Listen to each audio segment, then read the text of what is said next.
ఇరు రాష్ట్రాల సీఎంల మధ్య చర్చల వివరాలు తెలిపిన మంత్రి అనగాని సత్యప్రసాద్ విభజన సమస్యలపై ఉన్నత స్థాయి అధికారులతో ఒక కమిటీతో పాటుగా అధికారుల కమిటీ పరిష్కరించలేని సమస్యలపై మంత్రులతో కమిటీ వేయాలని ఇరు రాష్ట్రాలు నిర్ణయం తీసుకున్నట్లు చెప్పారు.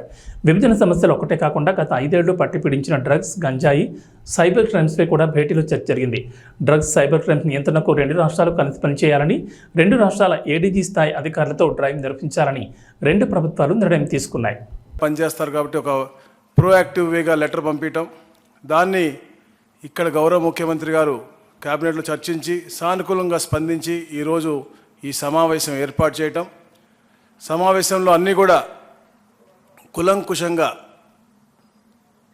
చర్చించి అందరు అడ్వైజులు తీసుకుని ఎవరైతే మంత్రివర్యులు ఉన్నారో అలాగే అధికారులు ఎవరైతే ఉన్నారో అందరి కూడా సలహాలు సూచనలు తీసుకుని డిస్కస్ చేసి ఇవన్నీ కూడా, ఎందుకంటే మీ అందరికీ తెలుసు తెలంగాణ ఒక ఉద్యమంతో, ఒక నిధులు విధులు కేటాయింపులతో ఏర్పాటైంది, అంటే దాని మీద ఉద్యమం చేసి ఏర్పాటైంది. అలాగే ఆంధ్రప్రదేశ్ అభివృద్ధి, వారి యొక్క సెంటిమెంట్లు కూడా చాలా పరిణామం తీసుకుని ఎవరు యొక్క మనోభావాలు దెబ్బతినకూడదు,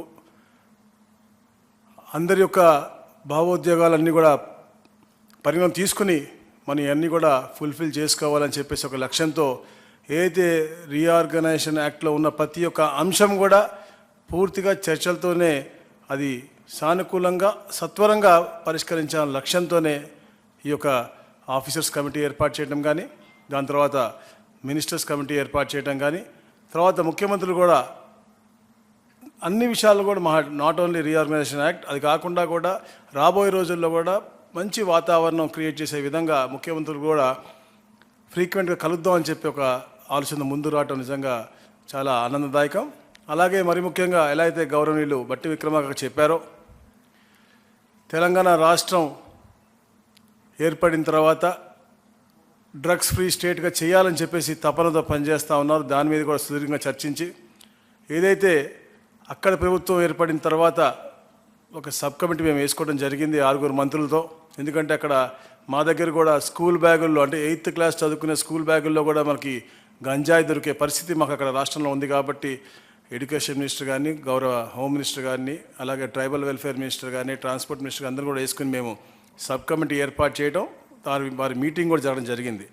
సో అక్కడ ఉన్నటువంటి ఈ యొక్క డ్రగ్ కల్చర్ని ఇక్కడ ఉన్నటువంటి డ్రగ్ కల్చర్కి లింక్ ఉంది. ఎందుకంటే అక్కడ ఉత్పత్తి అయ్యి ఇక్కడికి ఎక్కువగా వస్తుందని చెప్పేసి ఇక్కడ ముఖ్యమంత్రి గారు చాలా కన్సర్న్గా ఉన్నారు. కాబట్టి ఒక జాయింట్గా ఒక 2 అధికారులు, అడిషనల్ డీజీపీ